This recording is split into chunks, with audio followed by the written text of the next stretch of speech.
Moi ben, boa tarde. Dentro desta Cineduca 2026, hoxe correspóndenos celebrar esta mesa redonda que ten como título Familias e Educación, Luces e Sombras.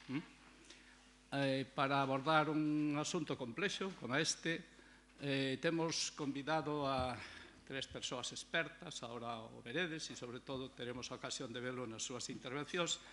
Comezando polo extremo da mesa está Lois Ferradás Blanco. Ele é pedagogo, foi decano da Facultade de Ciencias de Educación, actualmente profesora do Noren, da USC, e ten dedicado moito do seu traballo a identificar e analizar as relacións entre escola, familia e comunidade. Este é un dos seus temas apreciados ou máis frecuentados na súa investigación e tamén na extensión universitaria. Desde esa perspectiva, só destaco que foi membro fundador do programa Preescolar na Casa e tamén participou activamente no deseño e posta en marcha do proxecto das Galescolas. Como vedes, cuestións que sempre manteñen relación entre a escola, as comunidades e as relacións que isto poda suscitar. E a continuación, á súa esquerda está Esther Martínez Piñeiro, profesora titular de Métodos de Investigación na USC, pero aquí está sobre todo porque é presidenta da Federación de AMPAs Compostela e membro de AMPAs Galegas, de maneira que representa as familias, pais e nais, nos mecanismos de participación social e educativa das familias.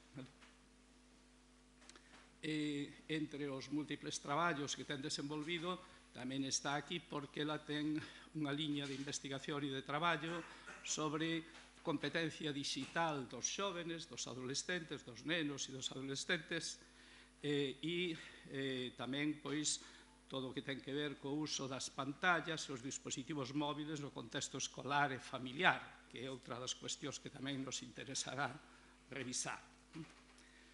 Finalmente, ao meu lado está Ana Parada Gañete, pedagoga, orientadora escolar no IES Antón Losada Dieguez da Estrada, profesora asociada do Departamento de Pedagogía e Didáctica e directora da Revista Galega de Educación, unha muller moi nova, pero con unha gran cantidade de responsabilidades e de tarefas que leva sempre moi ben, ademais.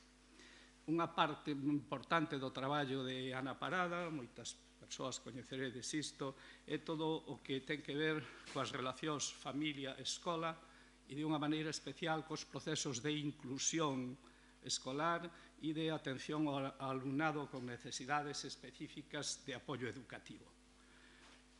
Como vedes, o perfil das tres persoas encaixanos moi ben nesto de familias e educación. Eu teño a sorte de contar coa amizade e co aprecio delas tres, e sigo aprendendo delas cada vez que nos reunimos para charlar, falar ou traballar sobre calquera destas cuestións. Nada máis, en nome do Ateneo e do Grupo Cineduca, agradecerlles a colaboración, que estean hoxe aquí, e pido un aplauso para os tres.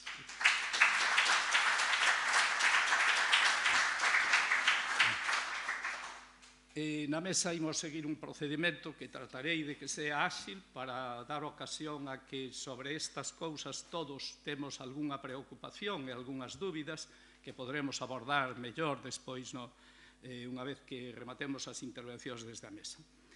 Eu formularei algunhas preguntas, todas teñen un certo carácter xeral, son preguntas complexas que necesitarían moito tempo para responderlas, pero eles suxeriránnos as ideas que podan ter interese para cada unha. A primeira cuestión que nos planteamos é que as familias desempeñan un papel clave ou fundamental no desenvolvemento equilibrado dos xóvenes, dos nenos e das nenas, e tamén na construción da súa identidade e na construción do sistema de valores que de algún modo vai servir para a súa vida posterior. Os cambios nas estruturas familiares e nos sistemas de relacións familiares das últimas décadas teñen xerado, como todos sabemos, algunhas inquedanzas e tamén algúns retos no que ten que ver coa educación que as familias proporcionan aos seus fillos e fillas no contexto familiar. A primeira pregunta refírese a isto. Cales nos parece que son os retos claves que teñen plantexado as familias hoxe de cara a educar no escenario familiar, originariamente, logo entraremos noutras cuestións. Pídolle ao profesor Lois Ferradás que comece esta cuestión na medida en que é un dos asuntos que el ten abordado con certa frecuencia. Boas tardes. Antes de responder á pregunta que formula Pepe, quero dicir que estou moi honrado de estar nesta mesa con Ana, Esther e Pepe neste auditorio que tanto estimo. Teño moitas máis dúbidas que certezas acerca de casi todo, pero destes temas dos que imos falar hoxe tamén. A resposta primeira podría ser depende, porque digo moi en serio, porque nós estamos, cada un de nós, no seu contexto, no seu mundo. A veces costa nos traballo ver as cousas desde a perspectiva de outros contextos e de outros mundos. Isto mesmo do que estamos falando resona e debe ser comprendido de forma diferente se estamos nun contexto de persoas con estudios e con un bon nivel de ingresos e demais, ou se falamos de familias con dificultades para sobrevivir tamén económicamente ou que están un pouco perdidas neste mundo con tantos cambios nos que estamos. Aínda así, co risco de facer un discurso así un pouco xenérico, eu creo que o principal reto, seguramente non é o que contaba Pepe que contestase, pero para min o principal reto chámase tempo compartido. Para que as familias eduquen, teñen que ter experiencia de familia, de vivir xuntos un tempo de calidade onde haxa vínculos incondicionais. Neste tempo de tanta abundancia, que temos tantas cousas e que os nenos disfrutan, por sorte se cadra, de tantas cousas, e decimos que son a xeración con máis recursos e demais, somos o mamífero que antes é separado, as crías son separadas das súas nais e dos seus pais e viven unha vida disciplinada, a pesar de que decimos que son moi consentidos, en realidade son moi deprivados de moitas cousas. Para min, este sería un dos principais retos.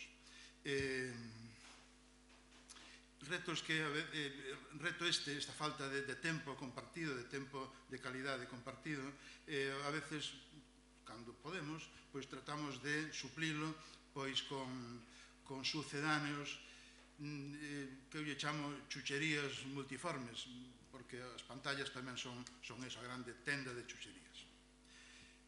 E de momento nada máis, por non enrollarme moito e dar tempo a falar despois. Tamén, bueno, agradezo ser convidada a este acto e compartir mesa con Ana e con Lois. Bueno, comparto a perspectiva de Lois, a necesidade de tempo, pero, bueno, por engadir algunos outros retos, non? Bueno, en primer lugar, educar é un reto, antes, hoxe, mañán, non? Sacar os retos dentro dos retos, pois, é complexo, pero sí que eu creo que en este momento no que estamos, eu creo que a cuestión vai de valores, es decir, a formación moral dos nenos e das nenas e dos adolescentes. A formación en valores cando estamos inmersos en unha vorásime de información que está transmitindo contravalores, que non son os que as familias queremos inculcar e que, bueno, hai que facer ese esforzo por ser un modelo para presentar a outros, frente a esta mercantilización de todo, de que o primeiro éxito, o primeiro destacar, de que non todos somos iguais, da exclusión, da xenofobia. Ese é o discurso que chega, non só a través das redes sociais, tamén bueno, moitos dos gobernos que están hoxe na Europa Occidental teñen estes discursos e, bueno, creo que temos un papel clave máis, bueno, máis exixente que en outros momentos quizás desta formación en valores desde a infancia, porque isto hai que mamalo desde que se nace, non? Entón, eu creo que ese é un reto importante, o que se une, claro, a formación de persoas críticas, non? Porque para poder manter estes valores hai que saber cuestionar outros, hai que saber preguntar de onde ven esa información, quen a dá, para qué, con que intereses, e creo que isto, bueno, serían piares para construir unha cidadanía, bueno, responsable, crítica e inclusiva, non? Na sociedade na que nos estamos movendo. Bueno, pois nunha breve intervención remato con esta pregunta, por suposto. Antes de nada, agradecer tamén ao Ateneo, ao Grupo Cineduca, por contar coa miña presenza aquí, ao lado dos meus compañeiros, pero referentes para min, como son Lois e Esther. Grazas, Pepe, por terme en conta para esta mesa. Bueno, eu tiña 3 retos fundamentais, vounos a resumir, pero sí que lle comentaba a Pepe xusto antes de entrar que me gustaría situarvos en 2 cuestións que para min son importantes. A primeira, en relación coa miña intervención, eu son orientadora nun instituto de educación secundaria, entonces a miña experiencia sitúase moito nesa etapa evolutiva, vale? Que sí que creo que hai certas diferenzas entre a relación familia-escola e a familia-escola nas primeiras etapas da vida do alumnado e despois a medida que imos crecendo, non? E que a nosa rapazada vai crecendo. Entón, eso, situar as miñas intervencións na etapa de secundaria, que teñen uns matices e unhas peculiaridades importantes, e despois tamén situar o diálogo que vamos a ter esta tarde aquí.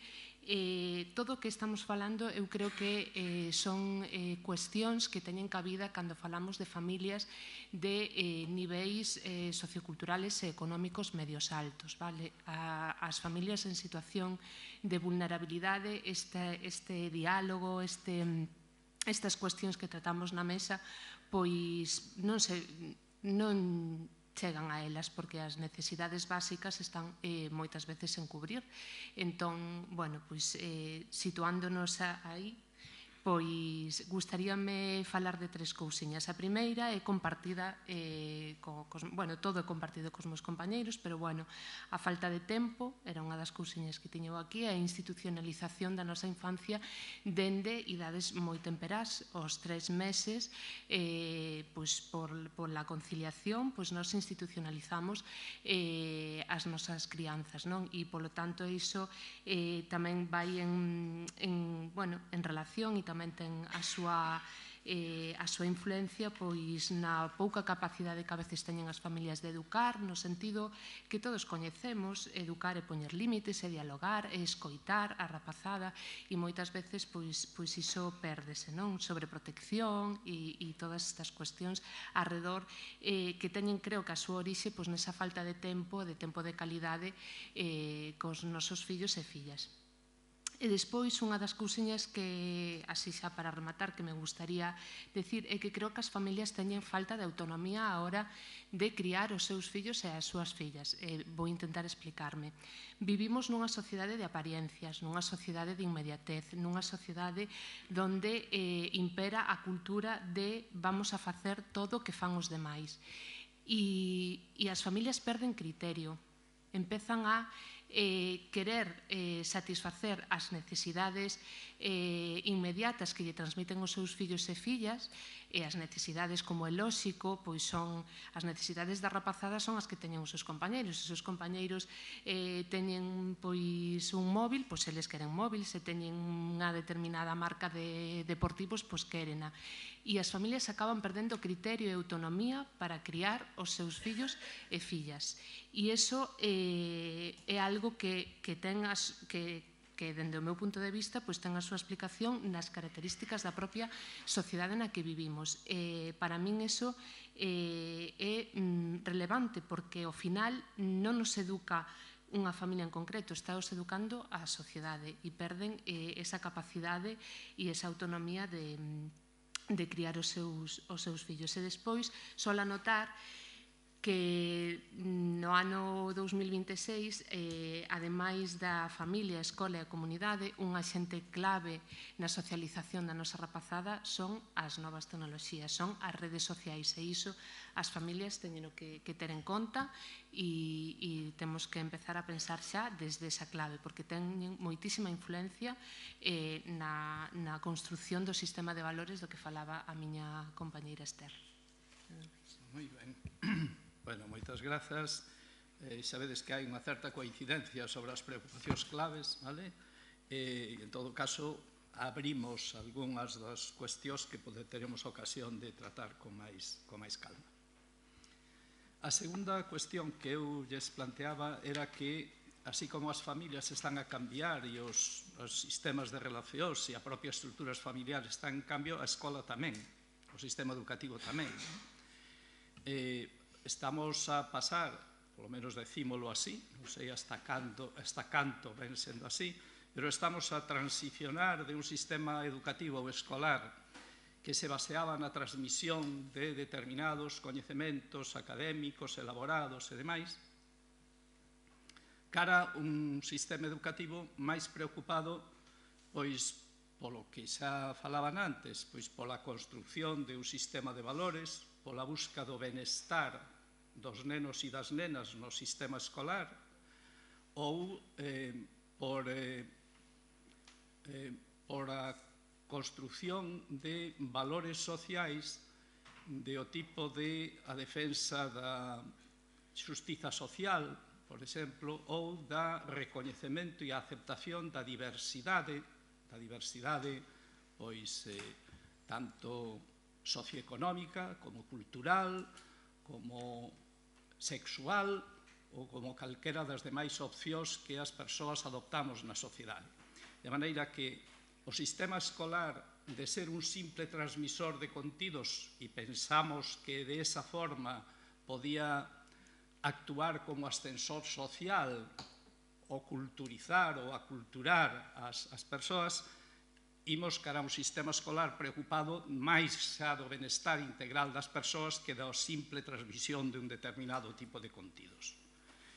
Este cambio, por suposto, tamén produce tensións e contradiccións na propia sociedade, nas familias e incluso na escola. A pregunta que eu formulo é se estamos en condicións de construir un certo consenso sobre o cambio das finalidades e das funcións do sistema escolar, ou se este proceso de cambio no que estamos tamén xenera a súa vez tensións ou confrontacións entre as familias, o sistema educativo, a comunidade e demais. Non sei como vedes isto. Pois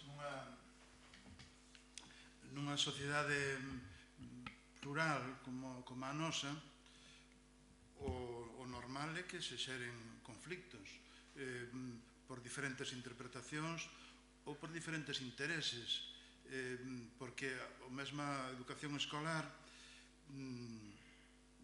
para algúns nenos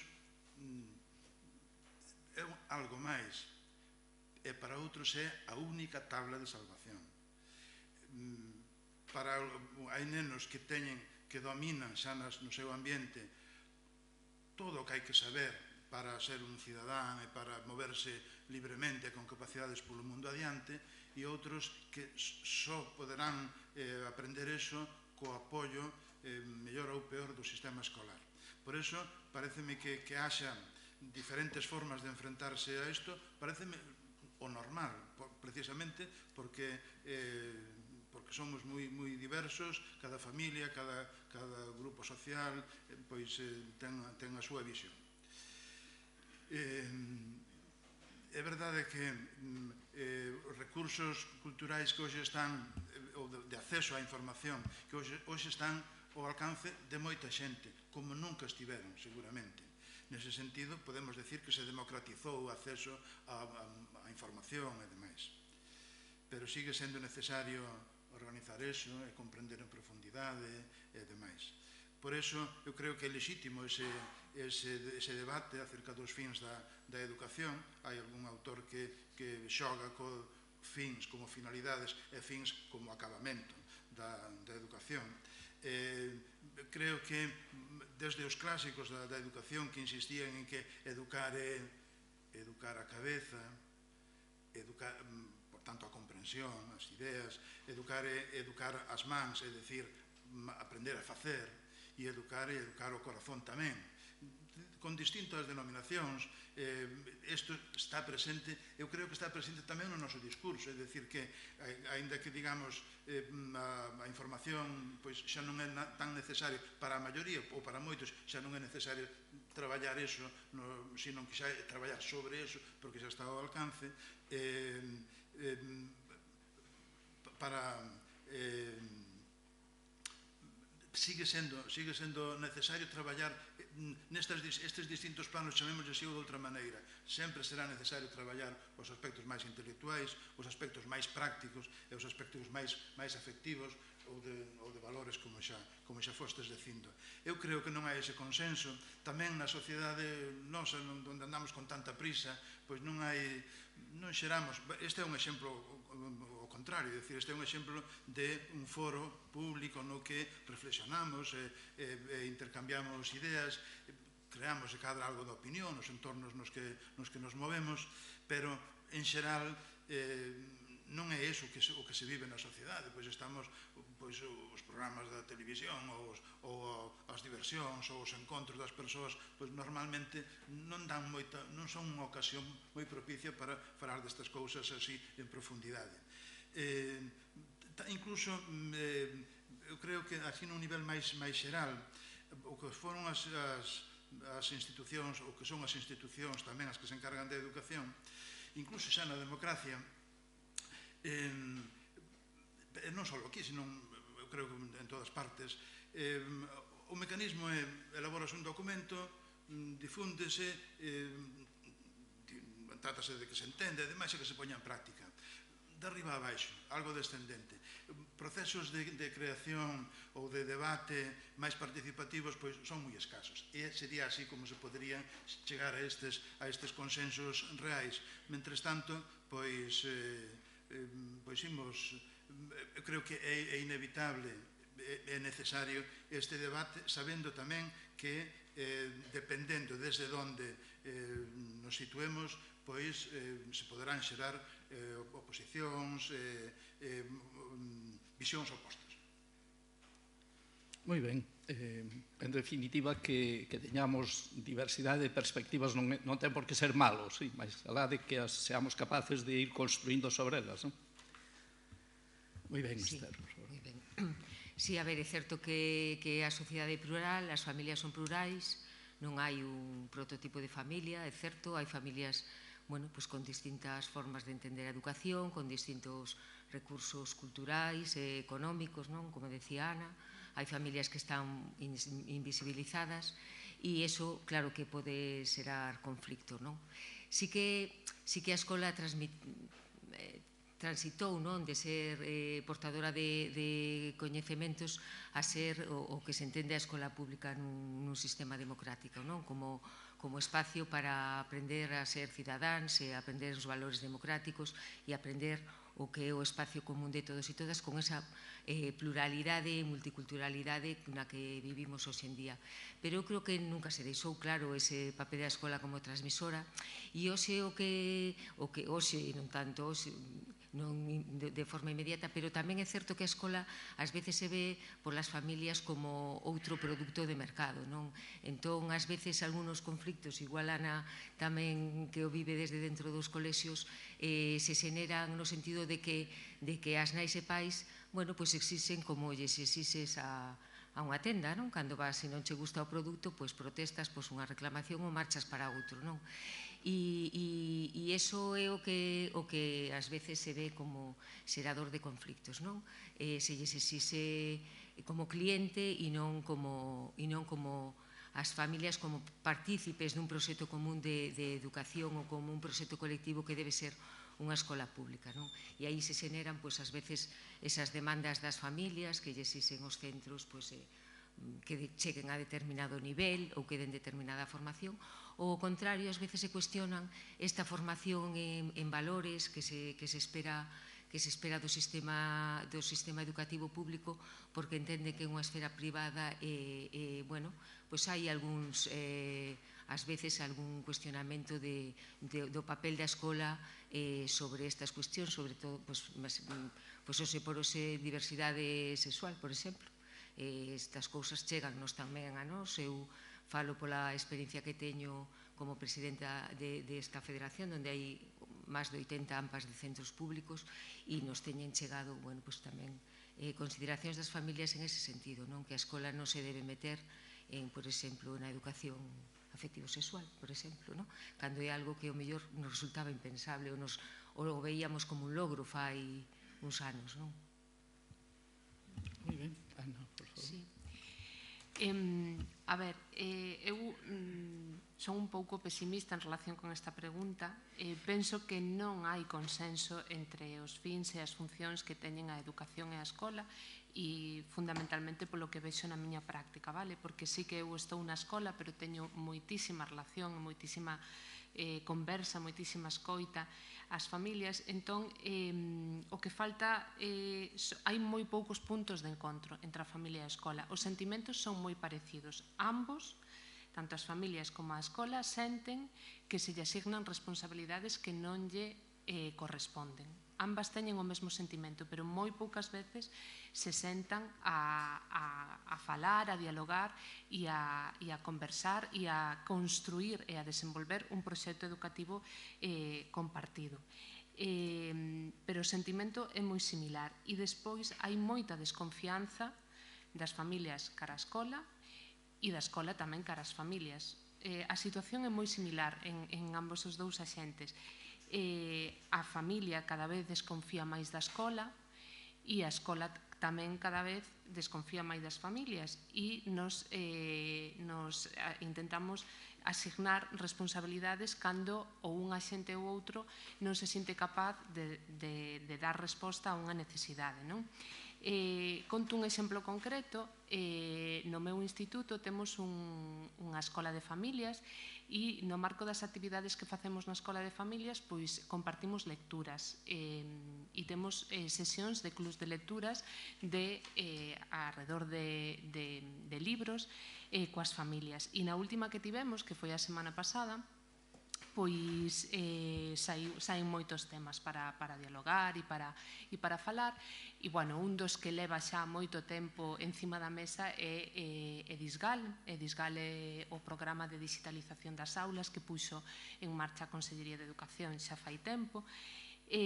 Bueno, pois unha mamá responsabilizaba a administración de que lle outorgaran un ordenador ao seu fillo, un ordenador que ademais non está preparado, o sea, que lle permite ao alumnado acceder a calquera tipo de contidos en internet, vale? Tanto adecuados como inadecuados.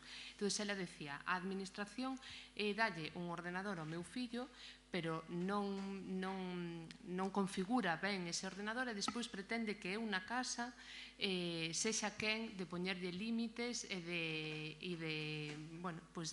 vixiar e controlar ese uso, non? E nos responsabilizaba o sistema. E nós desde a escola moitas veces facemos o mesmo. Cando un alumno ou alumna pois fai un mal uso do ordenador de Edisgal, tamén queremos que a familia controle iso, non?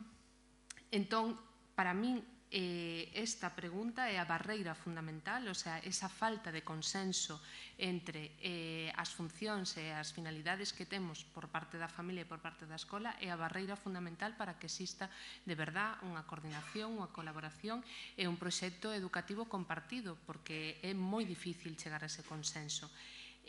Comparto con Lois, por suposto, que haxa diversidade de opinións e de posturas non é malo, pero si exixe ese punto de encontro, ese diálogo, ese sentarse a construir un proxecto que habitualmente non o facemos.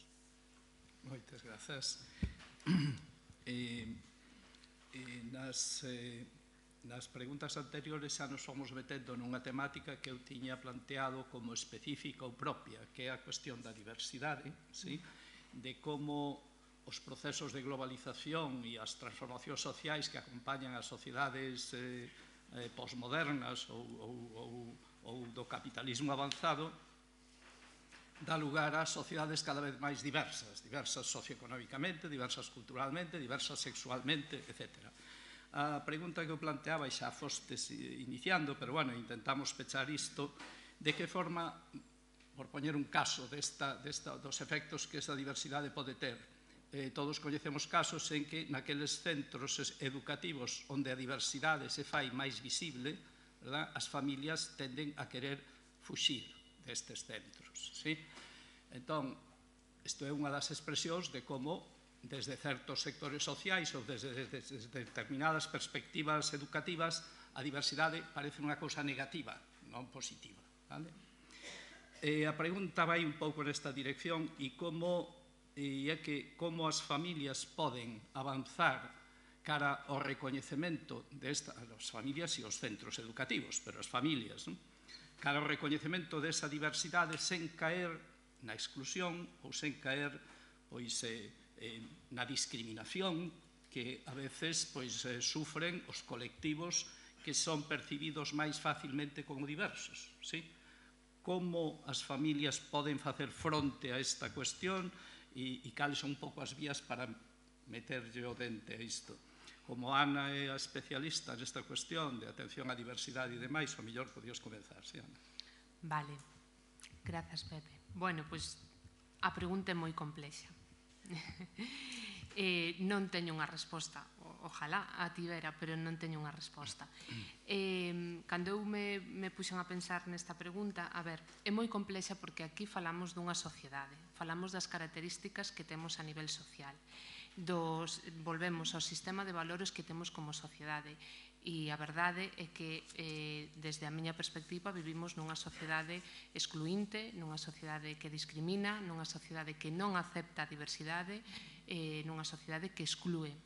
Entonces, esa é unha realidade que temos. A escola ten un papel niso, claro que sí, temos un papel importante, pero tampouco creo que o poidamos facer todo. Digo que vivimos nunha sociedade excluinte porque é o que recibimos diariamente nos centros educativos. E o comentaba Esther antes, é dicir, a nosa realidade, e aí sí que tampouco son moi optimista porque este é o meu 8º ano como orientadora e non vexo evolución, ao contrario, vexo que que non imos no camiño adecuado. Entón, a nosa rapazada chega á escola con un sistema de valores excluinte, non inclusivo e que non acepta a diversidade. E chega con ese sistema de valores porque é o que ten nas súas familias. Entonces, creo que estaredes de acordo comigo en que iso é moi complexo. Unha das cousas que eu creo que nos axuda a todos a cuestionarnos e a reformular o noso sistema de valores é a formación. Eu creo que sería unha das vías que podemos levar a cabo. A formación, o acceso á información, pero á información sólida, contrastada, e iso vainos a permitir como sociedade, e xa falo como sociedade porque creo que esta pregunta é moi é así, é global, pois esa formación, esas experiencias, pois vainos a permitir desterrar prexuizos, coñecer a realidade das diferentes diversidades e a continuación poderllo transmitir ás novas xeracións. E para min é a formación tanto na escola, o sea, tanto por parte dos profesionais que estamos no sistema educativo, como tamén por parte das familias. Creo que se debería avanzar moito nas estructuras de formación cara ás familias, que temos moi pouquiñas experiencias a nivel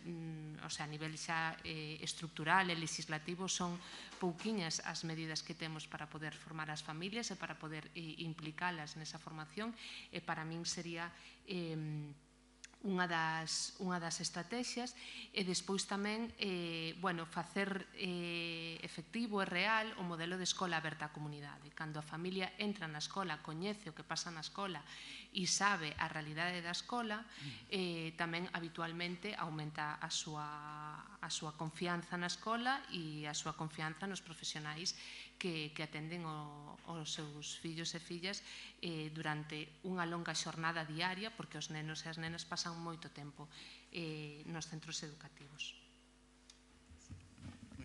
Bueno, comparto con Ana que tamén é unha pregunta complexa, non? Porque entón, igual non estábamos aquí, estábamos solucionando en outro sitio, non?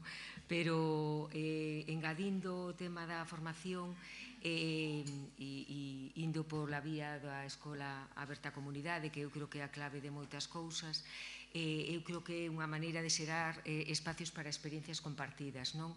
Para que realmente se perda, bueno, porque en esa exclusión xurde do descoñecemento e da desconfianza. Entón, xerar espacios onde poidas coñecer outras familias que son de outras culturas, que son de outra religión, que teñen outro modelo familiar e ver que non teñen cornos, que tamén se toman un refresco ou que poden falar contigo, pois sería o modo de empezar, non? E isto é certo que ten que xerarse moitas veces desde a propia escola, non? Tamén as AMPAs aí temos que aportar, non? Por exemplo, nós que levamos toda a vida, bueno, nos 20 anos que levo reclamando unha escola inclusiva, non? É certo que tamén temos que facer o noso propio esforzo como asociacións para nos sensibilizar as nais e pais dos centros, non? E, por exemplo, naquelo que nos compete ou que facemos habitualmente, non? Que tamén que se sean realmente accións inclusivas, non? Por exemplo, nos levamos un tempo traballando que as actividades extraescolares que organizamos as AMPAs nos centros de primaria sexan inclusivas. Entón, temos que facer un esforzo de sensibilizar as directivas das AMPAs e as directivas das AMPAs as súas familias para que ese espacio que os nenos e nenas moitas veces por exemplo, con discapacidades ou con algún tipo de circunstancia diferente non están en esas actividades, estamos tentando que teñan o seu espacio, que poidan asistir, non? E é certo que a sociedade é excluinte porque nos estamos atopando que non é tan, o sea, algo que nos parecía claramente comprensible, non? Todo neno ou nena desta escola ten que ter posibilidade real de asistir ás actividades que montedes. Pois haberá que adaptar o espacio, adaptar os materiais, poñer monitorado, non é doado, porque é como lles toca o bolsillo tamén, porque, bueno, hai que aumentar o precio, entón, bueno, pero eu creo que é unha responsabilidade compartida de centros e familias, ou os que temos un certo papel, non, dentro das familias, para xerar eses espacios, e este pode ser un, non, de apertura e de coñecernos para deixar de desconfiar, incluso para ver o valor, non, o valor que é ser diferente. Pouco máis que engadir, estou plenamente de acordo. Remacho de acordo con a necesidade da formación. A experiencia é que se non hai plans intencionados, poñendo medios, poñéndos na axenda e poñendo esforzo neso, a tendencia é regresar á mediocridade. Son necesarios os plans de formación. Como trátase no fondo un cambio de actitudes, recordar que as actitudes cambianse tamén por contagio e con experiencias, como xa foi dito, e plenamente de acordo. Moi ben. Si, seguramente a escola non lle podemos asignar a función de compensar os procesos de exclusión que a propia sociedade produce. Si temos segregados a distintos colectivos aos bordes das cidades ou ás zonas máis deprimidas, a escola ten moi difícil a tarefa de crear despois procesos de inclusión cando a sociedade ten construído estes criterios, vale? De maneira que, efectivamente, é unha labor de todos os sectores sociais, seguro. Bueno, entramos xa casi nas últimas cuestións que planteábamos para a mesa hoxe. A cuarta cuestión relevante é propiamente o da participación das familias na educación escolar. A participación das familias na educación, ademais de ser un dereito recoñecido en todas as sociedades democráticas, é incluso tamén unha maneira de medir a calidade dos sistemas educativos. Estamos de acordo en todos os estudos que naquelas sistemas educativos onde os pais se implican na educación e participan nos procesos de deseño e de desenvolvemento, a educación funciona mellor. E cando isto non é así, a educación está funcionando con máis dificultade.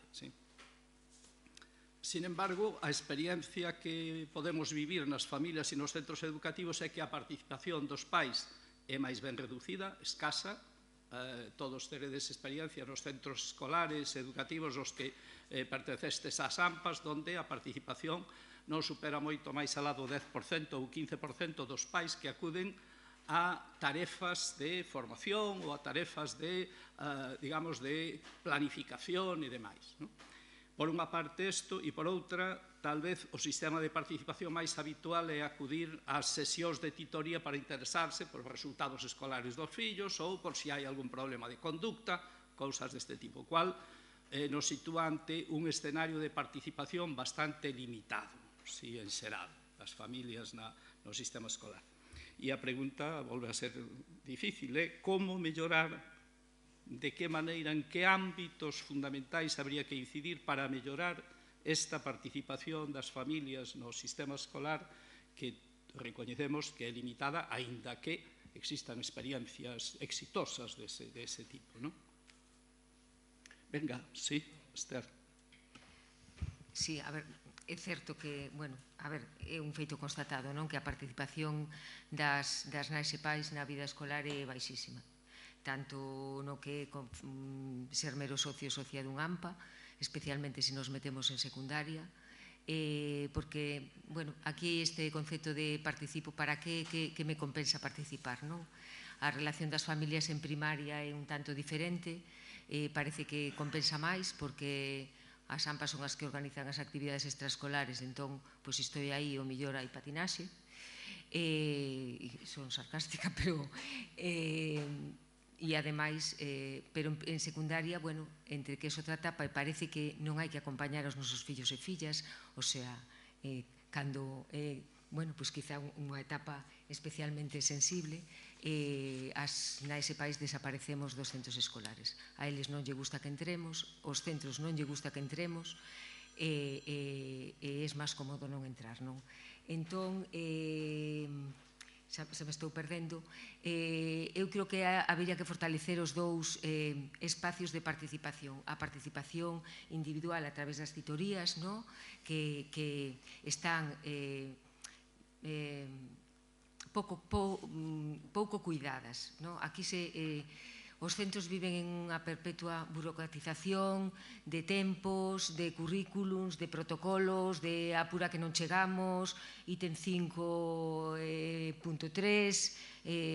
criterio 5.8. Entón, as titorías son cando son, para falar exclusivamente do rendemento académico. Eu agora, bueno, centrándome sobre todo en secundaria, en certo que en primaria é outra cousa, pero a min o que me toca máis de cheo en este momento é secundaria, e as titorías perden o seu sentido real, non?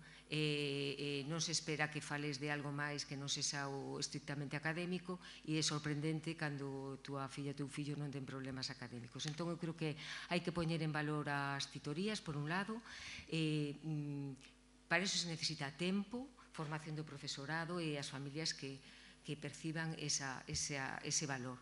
E en canto a outra pata da participación, digamos, que a participación na xestión dos centros escolares e a través do Consello Escolar, pois aí a participación, estiven buscando dato, casi non hai, pero cando hai eleccións a centros escolares vota o 8% dos pais e nais, o sea, unha miseria, non? Casi non hai nin quen se presente a ocupar os postos.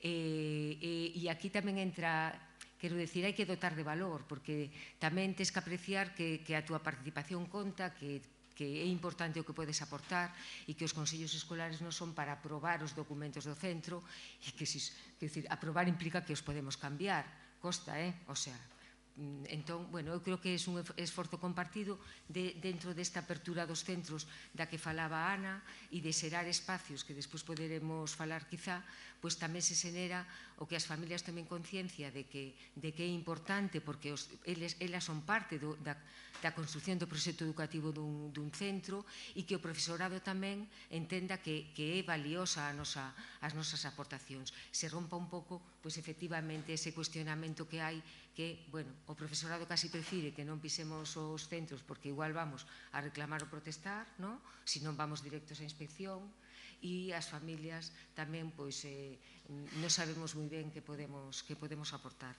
Entón, bueno, eu creo que hai que queda moito por camiñar.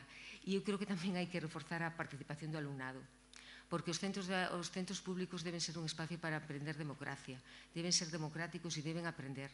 E, bueno, é curiosísimo. O alumnado é, bueno, un elemento nun consello escolar que está para asentir, pero porque non aprende o que é a democracia, o que son os procesos participativos, a toma de decisións, que chegar a un consenso, que non ter puntos de vista, os mesmos puntos de vista, non se xeneran espacios. Entón, bueno, eu creo que como hai tan pouco feito, o bo é que queda moito por andar e que podemos seguir andando, non? Sí, gustame moito o que contou Esther, pouco teño que engadir. Todos sabemos que isto significa algo moi diferente en infantil, en primaria e logo en secundaria, como xa foi indicado. Temos unha tradición de non participación, de ver, eu creo que, polo menos os da nosa idade, de ver o sistema escolar como parte do aparato do Estado, non tanto como un recurso da comunidade, sino como algo que está establecido aí para facer aí unha función. Creo que destacaría que non se pode pasar nesto de 0 a 100, que é un proceso que se vai construindo sobre o construído anterior e que hai cousas elementais que se poden facer facilmente e creo que os centros e tamén os pais poderemos axudar niso. Creo que estas relacións de colaboración, de cooperación, empezan por unha boa información que se debe cuidar, que pode ter esta dimensión máis individual ou máis de traballo o que pasa na aula e demais, pero tamén o que pasa no conxunto do centro, e logo abrirse a outras colaboracións. En infantil e en primaria eu coñezo máis directamente eso, máis que o de secundaria, ainda que tamén tiven fillos en secundaria, pero coñezo experiencias moi bonitas de participación de os nenos a ir á comunidade, como a escola aberta da que falabades antes, e da comunidade que sale tamén, digo, da escola que sale ao entorno, experiencias de colaboración en actividades como de contar contos ou de presentar as profesións ou de vincularse co patrimonio artístico e natural do entorno. Hai experiencias moi interesantes. Quizás esta participación no nivel que contaba ahora Esther, xa na secundaria e con esa dimensión tamén de aprendizaxe da democracia, non se vai producir de repente, vai se producir se antes vai estas outras experiencias que están máis ao noso alcance, no que eu insistiré tanto no da información como no da participación en actividades máis concretas e máis sencillas, pero sería ir preparando o camiño para no futuro se seguimos avanzando nesa cultura democrática de participación. Sí, sobre esta cuestión da participación e demais, tamén temos exemplos moi valiosos, non? Todo o movimento das escolas democráticas, por exemplo, que ten prendido desde Estados Unidos ao resto dos países e que en España temos un movimento relativamente importante ou recoñecible deste tipo de cuestións, son exemplos ou vías que permiten mellorar este tipo de cuestións, non? Permitide que fa referencia a unha experiencia particular. Persoal, tuve unha oportunidade de ser director de centro de secundaria, hai moitos anos disto xa, falamos de contextos bastante distantes, pero teño recordos enormemente positivos cada vez que se tomaban iniciativas para que os alumnos participasen na toma de decisións. Se a eles os comprometes a decidir sobre como facer as cousas nos centros ou como se poden organizar os propios centros, como abordar os problemas que teñen cotidianamente, en xeral, a súa resposta é favorable. O que pasa é que isto, efectivamente, exixe procesos de diseño e de desenvolvemento, persoas responsables desto, empeñadas en que eso funcione e demais. Bueno, rematamos casi xa. Temos o último asunto que seguro que todos coincidides en que é unha das preocupacións. As relacións dos nenos e as nenas coas redes sociais e coas pantallas. Sí. E algúns problemas asociados a isto, como son algunhas adiccións ou incluso expresións de ciberacoso que se producen, por exemplo, no sistema escolar, e que de vez en cuando saltan ou nos aparecen como problemas de certo calado. As actitudes da administración e dos centros educativos en xeral cara a isto está evolucionando cara a prohibición o acceso, porque esta é a forma fácil de parecer de quitarnos de medio un problema, pero como nos recordan tamén outras persoas, os nenos cando marchan da escola van a estar en contacto coas redes sociais e van a estar en contacto coas pantallas e cos dispositivos móviles e demais. Entón, a pregunta volve a ser unha pregunta complicada, pero como temos expertos nesto, algo nos aclararán. Cal podría ser o camiño para ir construindo algún tipo de acordos sobre o uso das pantallas e das redes sociais na infancia e na adolescencia, no contexto escolar e no contexto familiar? En que direccións deberíamos buscar algún tipo de acordos, non sobre isto? Bueno, sí que o tema é, bueno, dá para falar moito. A ver, eu creo que primeiro hai que intentar desmarañar un pouco todo este tema, non? Porque unha cousa é o uso de pantallas e digo porque as propias familias o teñen ás veces un pouco embarañado, quer dicir, unha cousa é o uso dunha pantalla, depende para que o uses e que hai detrás dela, e outra cousa son as redes sociais, non? E ás veces os debates se misturan e isto hai máis problema para clarificalo, non? É certo que nas escolas desde cuarto de primaria está en moitos centros escolares galegos está o programa Edisgal, e tamén é secundaria, que é o modelo de digitalización do ensino que puso a Consellería, que ten moitas debilidades porque é un modelo que reproduce o libro de texto e que, bueno, pois AMPAs Galegas o ten cuestionado. É unha cousa. Outra cousa é o tempo de uso dunha pantalla, do efecto que pode ter desde o punto de vista da saúde, da visión, non? E outra cousa é as redes sociais, que en xeral utilizan a través dos dispositivos móviles, pero que non é un espacio que este en principio dentro das escolas, porque os móviles entran apagados, ou se apagan ao entrar. Entón, eu creo que aquí, en estes últimos anos hai unha mistura de todo isto e hai que intentar, o que comparten e o que non, intentar tamén clarificalo. Tamén aquí, como en todo o que falamos, hai etapas e hai momentos evolutivos e non é o mesmo falar de uso de redes sociais, de pantallas, nos primeiros anos da infancia, ou incluso de digitalizar o ensino infantil, que non ten cabida, a como se utilizan ou que espacio teñen en ensino secundario. O que si non pode ser efectivamente caer na simple prohibición, que é a forma máis rápida de, se non o vexo non existe, que é a medida que puso en marcha a Consellería. Curiosamente, cando xa estaba no decreto de convivencia e a maioría dos centros xa non deixaban utilizar os móviles. Aquí, eu creo que a clave está na formación e en entender que non é prohibir, porque ademais en adolescencia o que prohíbes é máis atractivo, entón aprendamos a acompañar. É difícil, pero esa é a clave. formar as familias para que aprendan a acompañar os seus fillos e fillas en algo que está aí. Es que non podemos pechar os ollos, es decir, o mundo digital atravesa todas as interaccións e todos os ámbitos da vida nosos, porque quen non ten un móvil e compra unha entrada, pide ver no médico, bueno, eles as usan para outras cousas. Primeiro, hai que saber ler o que significa tamén para os adolescentes, que ás veces non nos damos conta que un espacio de interaccións para eles fundamental, pero tamén entón o que hai que é enseñarlles a acompañalos en este proceso para enseñarlles a usarlo no seu momento, e cada familia tamén ten que saber cal é o momento, non é doado, pero como moitas outras cousas na súa educación. Entón, ás veces, bueno, sí que efectivamente escola e familia teñen que ir a par en algunhas cousas, pero outras tamén son no seo da familia.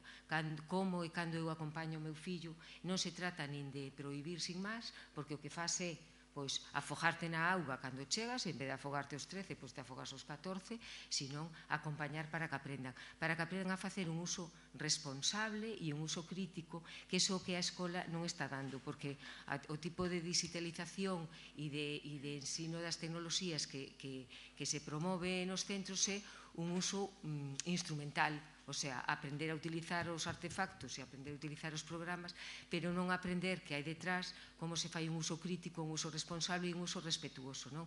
O que é a privacidade, o que é o respeto, que iso va máis alá, o seu son as redes sociais, mañán a IA e pasado pois o que nos caiga en riba, non? Entón, eu creo que hai que dar un soporte formativo moito máis permanente que permita que podan facer un uso responsable deses instrumentos. Claro, é moito decir, pero eu aí o deixo. Moi ben, moitas grazas. Eu voume permitir facervos unha pregunta, porque teño dúas netas, unha ten 12 anos, outra 9, e a neta de 12 anos, como podedes supoñer, está recibindo toda a presión do seu entorno sobre a cuestión do uso do móvil. Sí, dicir, non ten móvil, os pais, de momento, teñen conseguido que a nena acepte de mala gana non ter móvil aos 12 anos, pero estamos na gran discusión na que os avós tamén participamos. Miguel Zabalza falaba no comenzo na súa conferencia sobre o papel dos avós nesto de educación, que parecera que xogamos un papel máis, vamos a decir, máis dócil e máis tranquilo e menos tensionado. Pois temos unha certa discrepancia entre os pais e os avós sobre o momento en que pode ser apropiado que unha nena, como é este caso, poida acceder ao móvil. Eu xa teño, polo menos, un intento de unha idea de propoñerlle a miña filla cal debería ser ese o momento, pero, bueno, someto aquí un pouco tamén a que, se vos parece, opinemos sobre isto. Xa sei que non hai unha solución única, pero, en todo caso, como en este problema nos veremos todos como avós, seguramente en algún momento, algúns como pais, que estades máis novos, pois seguramente tamén. Veña, perdonade a interrupción. Cal é a túa proposta? A miña filla está na idea de que en torno aos 14 ou 15 anos, eu dígolle que aos 13 anos pode me parecer un momento apropiado. Pode me parecer un momento apropiado, tendo en conta que a miña neta é unha nena moi responsable, moi consciente e todo isto, sí? E moi boa xente, vamos. Bueno, moi brevemente vou a contestar, Pepe. Creo que é unha das preguntas que máis recibín no Departamento de Orientación nos últimos anos. A que idade regalamos ou damos o móvil ao alumnado? Non hai unha idade, teño clarísimo. Tanto os papás, as mamás como os avós, a idade vai a depender das características do propio neno e nena, vale? Hai algúns que ao mellor non poden ter un dispositivo móvil ata os 14 e outros igual o poden ter aos 10, vale? É dicir, eu creo que depende da responsabilidade, das características do neno, do traballo previo que se teña feito con el tamén, o sea, do diálogo, das conversas e do que se falou a nivel familiar, sobre todo, do que é ese dispositivo, do que supón, do que implica, dos riscos que ten e das potencialidades que ten, que, por suposto, tamén as ten. Pero despois, independentemente deso, para min a clave é unha palabriña que dixo Esther fai un anaquiño. Hai que acompañar, claro. O que lle pasou a moitas familias, como é lóxico, porque ao final os dispositivos móviles, neste caso, que é o que máis atractivo ten para a nosa rapazada na etapa do adolescente, interrumpiron as nosas vidas sen darnos conta. Nas nosas vidas tamén das persoas adultas, vale? Eu non sei se vos considerades que como persoas adultas facedes un bo uso do teléfono móvil, pero eu non fago un bo uso do teléfono móvil. Son consciente. Entón, bueno, pois tampouco é cuestión de demonizar a rapazada, é dicir, vive en sociedade e todos temos responsabilidade niso. Pero, para rematar, o que sí considero que non é adecuado é pasar de 0 a 100. Non pode ser que o noso alumnado teña prohibido o dispositivo móvil ata os 13 anos e ese día cumplimos os 13 anos e a partir de aí temos unha licencia libre total para facer o uso dese dispositivo. Eso non pode ser. Hai que ese dispositivo, ese móvil, hai que entregalo con acompañamento, con límites, con normas, con un acompañamento en función tamén das características do neno ou da nena, vale? Hai nenos que asumen moi ben os límites, outros non tanto, entonces as familias nese caso teñen que intentar coñecer o seu fillo ou filla, asesorarse cos avós tamén, e ir acompañando ese proceso, non facelo de maneira abrupta, porque sí que é verdade que os dispositivos móviles están pensados e moi ben pensados para captar a atención de todos, e iso creo que todos o sabemos. Pois eu só insistir en que temos que descubrirnos, os adultos temos que descubrirnos como modelos. Non vou falar dos adolescentes, pero vou falar dos máis pequeniños, e o que nos din as ciencias é que de menos de 3 anos, 0 pantallas, de 3 a 6 ata 1 hora. É dicir que, e aí, sin negociar, porque na tenda de chucherías non é o mellor sitio para negociar unha dieta saludable. Bueno, moi ben, moitas grazas. Venga. No, bueno, un pouco na línea que efectivamente non hai unha edade, non se pode ir de 0 a 100, bueno, o que hai é que marcar uns límites, ás veces se asina un contrato de uso, de tempos, de para que, de en que, ir dando pasos, non? Hai nenos e nenas que por circunstancias o móvil o necesitan, entre comillas, non? Tamén é certo que é un instrumento de control enorme e de pérdida de autonomía ás veces e estou pensando máis en adolescentes, entón, bueno, pois tamén o saber para que tamén hai que darlle unha volta, sí. E, bueno, ás veces hai que aguantar as presións, quero dicir, educar non é doado, e pensar que se os que están ao lado fan o mesmo que a ti todo é máis doado, non, porque o mellor os que están ao lado pois nin é o mesmo fillo ou filla, nin tes os mesmos pautas de crianza, non? Sí, eu só, Pepe, quería engadir. Claro, estamos na pregunta de o camiño para cadar un acordo entre as familias e os centros.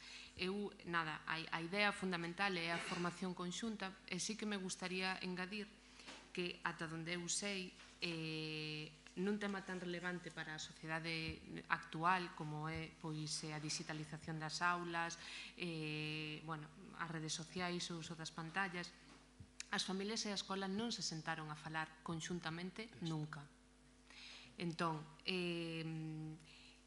cal é o camiño? A formación conxunta, os plans con actuacións, estrategias acordadas, consensuadas, avaliadas tamén, vale, que na escola carecemos moito dos procesos de avaliación, conxuntamente. Igual, seguramente estou dicindo unha utopía, pero a familia e a escola non se sentou nunca conxuntamente a falar este tema, nunca. E a participación, volvendo un pouquiño á pregunta anterior, a participación das familias na escola está regulada en normativa desde fai moitísimos anos. Pero realmente eu deches unha oportunidade, Pepe, con esta pregunta de pensar unha cousiña. Realmente, en secundaria, sobre todo, matizo, o que está regulado é a presenza.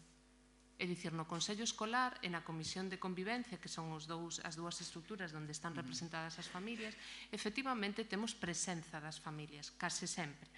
Ou ás veces, pero en xeral temos presenza, pero participación non temos ningunha. E aí sí que, claro, temos moito traballo que facer para conseguir esa participación efectiva e conseguir que toda esa burocracia que temos, pois, ao mellor disminuíla, pero poñernos a facela conxuntamente entre a familia e a escola. Moi ben. Bueno, pois xa chegamos ao final das intervencións desta mesa.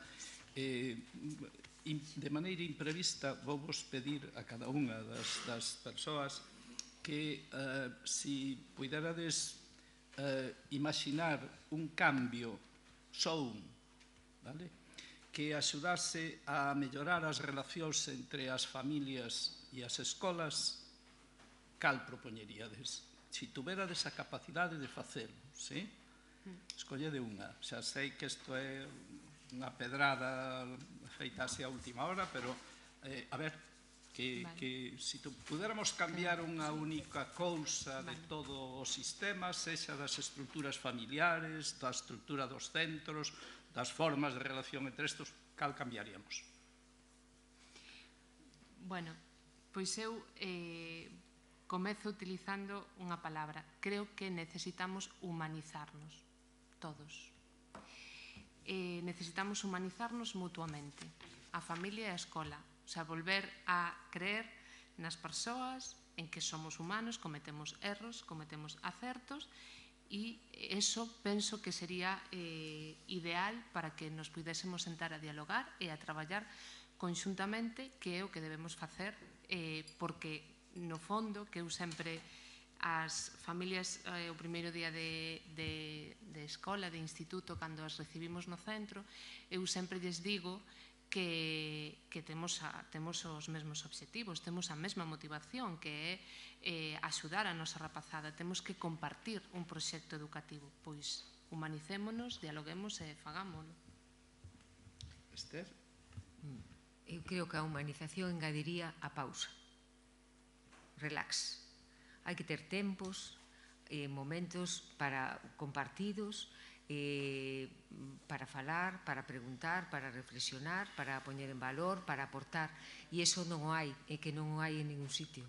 A escola está en este ritmo desenfrenado e pode pasar calquera cousa alrededor de unha importancia sustancial que non se pode parar de dar, non se pode parar a saber que pasou hoxe, non se pode parar, e iso tamén afecta as relacións familia-escola. Entón, eu creo que fai falta tempo valioso. E cada vez que temos un conflicto hai que facer unha pausa. Claro, cando aparece un problema, entón decir, paramos que isto non vai ben e vamos a ver como. Ou cando se está quemando o monte, falar del, ou cando parece que va a haber unha guerra que está pasando.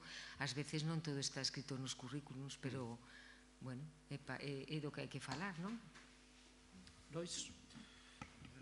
Francamente non sei que decir, porque, polo que dixemos, porque son procesos complicados, non os que leven a fortalecer o diálogo e a cooperación. Moi ben, pois moitas gracias aos tres. Creo que nos puxeron arriba da mesa un montón de asuntos para ir agora sobre eles como vos pareza mellor, de maneira que se queredes ir despedindo palabras e podemos ir profundizando en algunha destas cuestións ou planteando algunha diferente que vos pareza de interese. Ben, a min gustoume moito esta palabra que dixo Ana agora, non? O de humanizarnos. Lembraba que xustamente o lema da última Bienal de Arte de Pontevedra era volver a ser humanos e como subtítulo ante a dor dos demais. É dicir, volver a humanizarnos, sobre todo para ter en conta aqueles que están nunha situación de máis debilidade, de máis vulnerabilidade, non? E prestar atención por aí. Eu creo que eso é absolutamente fundamental.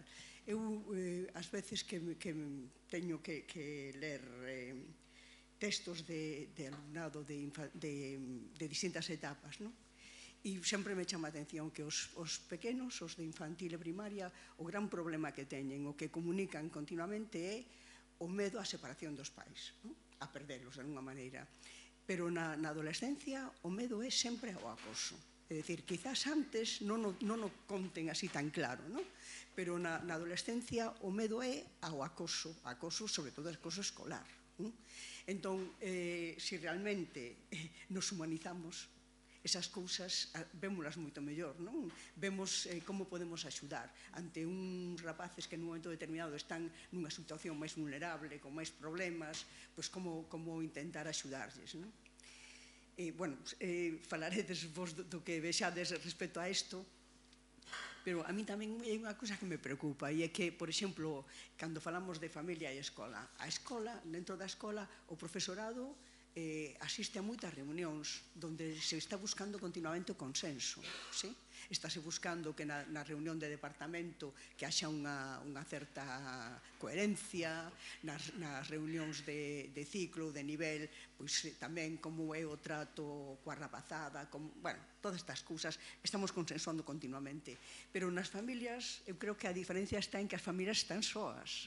É dicir, que as familias se reúnen cos amigos, que as familias dos amigos dos seus fillos, non? Pero non hai esa visión plural, por decirlo así, de buscar o consenso todos xuntos. E igual ese papel de mediación entre familias, sí? Por exemplo, para chegar a acordos sobre o uso do móvil, para chegar a acordos sobre, por exemplo, excursións. Escoitaba un destes días unha cousa que me asustou, que era que as excursións estaban sendo tan caras, as excursións de fin de curso, que había moitísima rapazada que non podía acceder a eso. O normal é que se trate, que se vexa que hai xente que non pode pagar, non? Pois un pouco nese sentido, é dicir, o profesorado como moderador entre familias que lles axude a chegar a certos consensos en relación aos seus fillos, non sei. Bueno, moitas gracias. Non sei se alguén queredes comentar algo sobre isto. A ver, creo que basicamente habería que xerar espacios para que as familias chegaran aos seus acordos, se es que teñen que chegar algúns, non? Ás veces non fai falta que sean baixo a tutela de ningún profesor ou profesora, non? Bueno, o tema das excursións completamente de acordo. É dicir que no centro escolar no que eu estou, no Consello Escolar, presido AMPA, levamos unha proposta e se modificou a programa, se meteu no proxecto educativo, creo, algúns criterios sobre como deberían ser, para que, cal era o precio máximo, pero, bueno, está aí porque se invisibiliza esas familias, por exemplo, en risco de exclusión, ou non tanto, porque co precio que teñen tampouco, quero dicir, unha familia con unha situación económica tal xa non pode cubrilas, non? Pero, bueno, porque caen é outro produto de consumo. As excursións, ir a Madrid, vas ir a Madrid. Aquí, menos que París, non vamos, non? A ver quen é el chulo que quere ir a Madrid. Entón, bueno, hai que darlle unha volta, por exemplo, a esa cuestión, non? Darlle un valor. E as familias chegaron con consenso. Eu creo que as familias, cando menos, deberían coñecerse. Non nos coñecemos en absoluto. En absoluto. Eu convoquei a AMPA do Instituto outro día e estábamos 4 da directiva e unha nai. Esa era a asamblea de familias. Entón, claro, non nos coñecemos. Entón, espacios para coñecernos, para falar do que nos preocupa, logo haberá que ver en cales chegamos a consensos ou en cales non. Sobre todo en canto, eu entendo en canto canles de participación, non? Es dicir, eu represento as familias do meu IES, intento levar ao Consello Escolar o que pensan, e é complexo. Non sei como vou a saber o que pensan, non? Entón, bueno, non hai canles, nin hai espacios, e nos costa xeralos e nos costa participar. Entón, eu creo que iso é un tema da participación do que falábamos que está... E logo, en outras cousas, bueno, habería que falar sobre outros consensos. Eu creo que en algunhas cousas non necesitamos consensos, non? Son espacios familiares, si pautas ou si, pero non exactamente, non? Pero, bueno, non sei. Moi ben.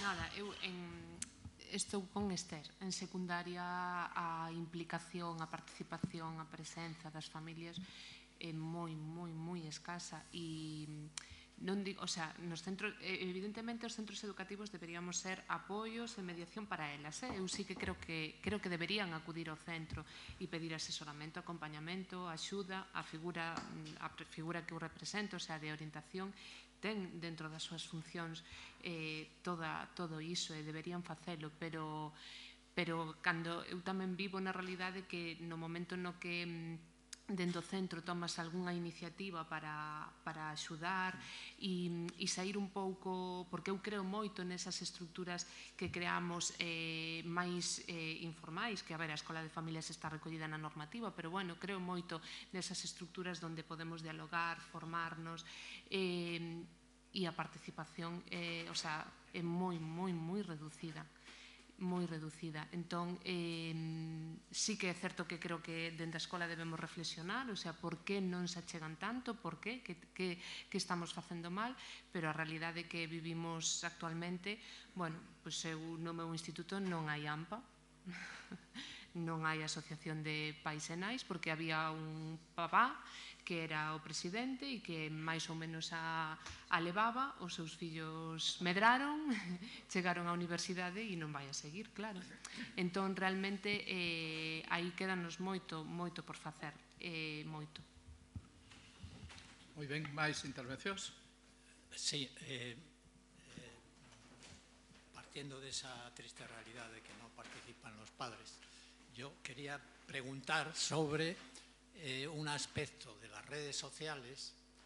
Aquí se habla de la demanda de los usuarios, de las familias, de los niños, pero algo hay que hacer también en relación con la oferta de las redes sociales, es decir, las empresas, las plataformas, porque sabemos que no es un problema solo de medida y de educación, que lo es, y de acompañamiento, sino que hay una estrategia y hay un diseño que está implícito en las redes de adicción.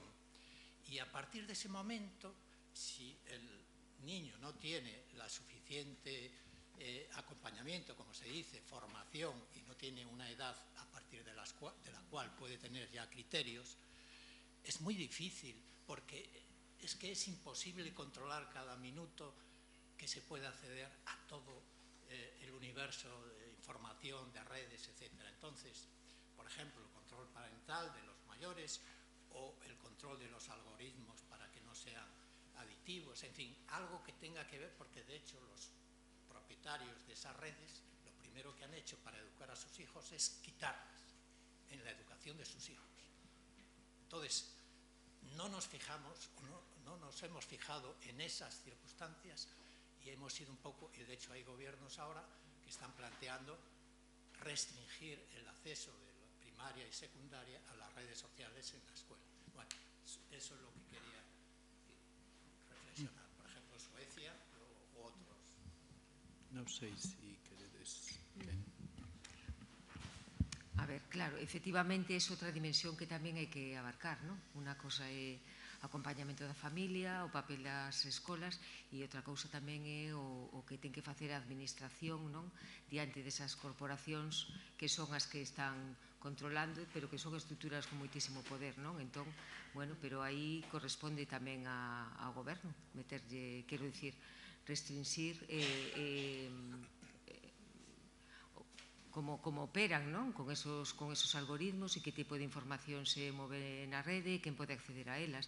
Eso non é bastante complexo, porque non é enfrentarse a calqueira e, ademais, bueno, pois hai sempre os vericuetos tecnolóxicos para poder salvalas, pero eu creo que senón a pata falta unha pata, non?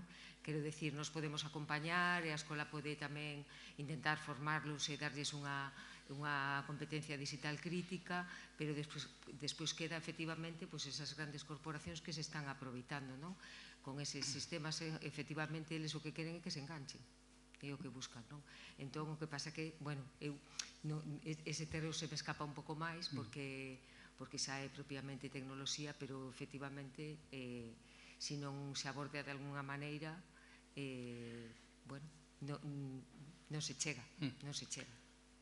Ainda hai outro factor en contra disto, que calquera legislación que se queira establecer nese terreo de control de como funcionan ou distribúen, ou se distribúen falsedades, bulos e demais, todo eso choca con outra idea moi extendida na sociedade, que iso é coartar as libertades.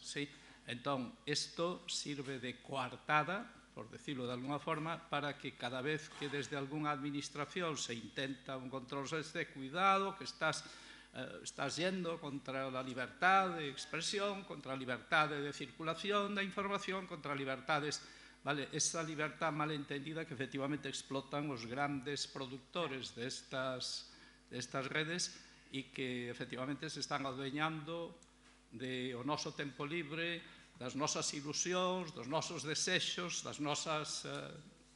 Estánse adueñando de todos estes espazos da construción da identidade e demais. Isto é, tal vez, o principal risco que temos en este momento, porque desde o momento en que a un adolescente lle damos un móvil ou accede a un móvil que lle permite consultar cualquier tipo de cuestión, estamos entrando nese proceso en que se están adueñando de todas as súas aspiracións, os desexos, os modelos, cuántas nenas e nenos queren ser tiktokers e cantos queren ser influencers e cuántos queren ser... Ese é o camiño cara ao que poden conducir este tipo de fórmulas donde a liberdade debe ser o principal criterio de... Boas tardes. Sí. Noraboa os 4 que estades aí na mesa pola sesión de hoxe. Este fin de semana estive en Madrid cos meus netos. E unha cousa que me sorprendeu moitísimo foi no sábado, domingo, teñen deportes. E todos os pais van aos deportes, a levarlles os deportes, a animarlles nos deportes. É dicir, están moi involucrados nun aspecto tamén do desenvolvemento dos seus fillos como son os deportes. Eu dicía, por que nos deportes tanta atención, tanto interese, tanto envolvimento e en cambio na educación formal moito menos? Pero despois me respondí eu mesmo, mira, seguramente moitos estades equivocados, o pensei para min, en pensar que os pais non están preocupados pola educación, porque estou vivindo no contorno da miña filla, que ten que pasar a nena diríamos, da escola primaria ao instituto, e levan un ano angustiados polo feito de se poderán ir ao instituto que teñen al lado, se lles tocará ir a outro. En Madrid é moi complicado isto. Nas conversas dos pais levan todo un ano, pero angustiados. Quero decir que o 80% das conversas entre as familias é sobre a educación dos fillos, é sobre o colexio. Quero decir que esa tensión interna, ese interés, esa motivación está aí. A cuestión é como é que non encontra un canal, non encontra unha forma para vincularse á escola e para facer... E un pouco tamén a propia administración ten moita culpa desto, é dicir, acaba convertíndose a educación en unha tarefa administrativa e en unha tarefa de dereitos. E máis que de dereitos, había que buscarla como unha tarefa de compromiso. Eu me comprometo a educar aos meus fillos con os profesores, e este é mi compromiso, e non teño que estar angustiado permanentemente como que non saber que podo facer. E de verdade, o meu problema neste momento, en estas relaciones coa familia, é iso: como é que non encontramos canais para unha cousa que é de tanta importancia, de tanta tensión interna para as familias como é a educación dos fillos, non encontre esa posibilidade de encontrar apoio nos profesores, prestar apoio aos profesores, facer como poden facer nese sentido. Eso é o que os quería preguntar. Tal vez, Miguel, tal vez algunhas das cousas que foron saindo na mesa, este feito de que as propias familias teñan poucos espazos de colaboración e de participación, ou os que existen non estean funcionando ben, porque existen eses espazos posibles, non? Pero obviamente non están funcionando ben, de maneira que tal vez xa comentaban algunha delas de que necesitaremos outras estructuras, ao mellor, máis flexibles, máis eficaces, máis de encontro máis fácil para poder recibir ou poñer en común estas preocupacións que tes. E coincido absolutamente contigo en que unha das preocupacións máis importantes que teñen os pais con nenos en transición de primaria a secundaria é a que centro van a ir, cales son as características dese centro, como se vai a integrar esta nena ou este neno no novo contexto dos novos colegas, das novas amistades, dos novos... E en que medida isto debería ser un espazo para facer crecer aos nenos e as nenas, pero sin demasiadas acosos, violencias, todo isto que é efectivamente unha certa ameaza que moitas familias perciben e sinten como unha incertidume moi importante nesta transición de primaria a secundaria, que supón xa convertirse en adolescente e despois en xoven e autónomo e isto. Parece claro que as estructuras de que dispoñemos non están servindo ben para isto. Eso sí, está claro. Sí. A respecto a eso, bueno, decío, non me acordo como se chama o primeiro intervento. Sí, Lois. Unha das cousas que se lles fai ás familias desde moi cedo é quitarlles o poder de educar. En canto nacen, o que falaba él, o peor que se fai unha nai é separar inmediatamente. Entón, canto antes, parece que a familia tuvo que entregar á escola desde moi pequeniños, 4 meses, a veces voluntario, outras veces porque se lle fixo que non sabía educar, que o mellor para o neno era eso. Entón, destrueuse ese poder que tiña a familia. Eu creo que, de feito, aquí, bótase de menos a familia de verdad. Son profesionales moi de eso, pero bótase de menos un poquinho a familia, non? Quitouse ese poder que tuvo de educar durante moitos tempos. Entón, fíxose de forma que tiñan a sensación de que eles non sabían. Entregaron o poder de educar, entregaron a escola. E de repente, ahora que se volva, pois, se votaron cantos anos votaron facendo que non sabían, pois posiblemente necesitemos outros tantos anos para que volvan a creer e para que volvan a chegar á escola. Nos deportes, que pois, ten razón o doutor Zabalza, que sí que participan, e van, e lévanos a non sei donde, van con eles, e traen, ou lévanos ao teatro, ou lévanos ao cine, pero, sin embargo, na escola, botóuselles para atrás. E, por exemplo, noutros campos, pois están convencidos de, están conquistando, pero na escola,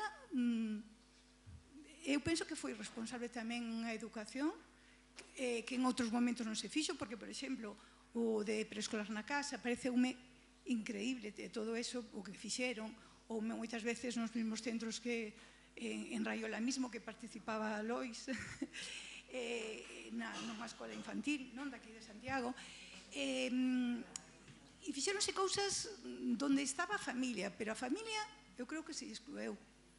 Eu é a sensación que teño, e mesmo agora, na mesa, que está todo moi ben, pero bótase de menos. Bueno, quero decir que as persoas que están aquí na mesa, unha delas representa directamente as asociacións de familias e outros representamos a pais que tivemos nenos en infantil, en primaria, en secundaria ou que o temos sido profes deses niveis. Sí. Bueno, moi ben, moitas grazas. Temos que rematar porque é hora de finalización. Moi ben, moitas gracias. Entregamos os nosos agasallos habituais ás persoas que participan na mesa de hoxe. Iso é para Lois Ferradás e isto é para Ana Parada.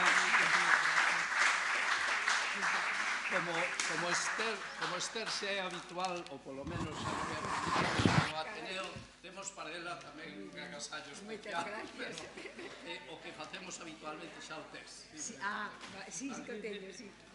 Moitas grazas a todos.